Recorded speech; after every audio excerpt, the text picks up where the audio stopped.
va partir d'un tableau très simple avec des produits, leur poids, la quantité et le poids total. Et à partir de ça, on va construire un indicateur visuel qui montre en un coup d'œil le niveau de chargement du camion. Première étape, je vais ajouter une colonne expédition. Dans cette colonne, je vais insérer des cases à cocher pour indiquer quels produits sont réellement chargés dans le camion. Maintenant, je vais calculer la charge totale du camion. L'objectif est d'additionner uniquement le poids des produits cochés. La fonction SOM-SI permet de ne prendre en compte que les lignes cochées et je divise par 1000 pour obtenir le résultat en tonnes. Une fois la charge calculée, je peux maintenant connaître le pourcentage de remplissage du camion. On divise la charge actuelle par la capacité maximale du camion. Juste en dessous, je calcule la capacité restante du camion. Cela permet de savoir quelle partie du camion est encore disponible. Maintenant, je vais afficher automatiquement le statut du camion en fonction du niveau de charge. Je vais maintenant insérer une image de camion qui servira de support visuel pour représenter le chargement. À partir de ces deux cellules, je crée un graphique en bas. Ce graphique va représenter la partie chargée et la partie restante du camion.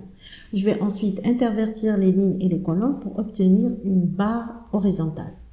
Dans les options du graphique, je définis les limites, minimum à 0, maximum à 1.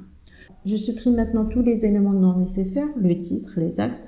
L'objectif est d'avoir un graphique le plus propre possible. Je règle la largeur de l'intervalle à 0 pour que la barre soit bien pleine. Je retire complètement la couleur de remplissage ainsi que le contour du graphique. Je positionne maintenant le graphique directement sur l'image du camion pour créer un effet de jauge de chargement. Je mets aucune couleur pour la partie représentant la capacité restante afin de ne garder visible que le pourcentage de charge. J'ajoute une zone de texte pour afficher le pourcentage de charge et une autre pour afficher le statut du camion.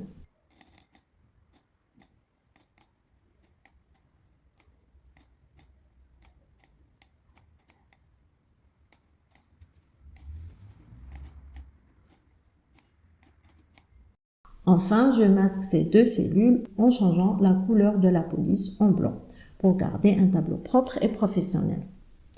Et voilà, à partir d'un simple tableau Excel, on a créé un indicateur visuel clair pour suivre le chargement d'un camion, sans macro et sans outils externes.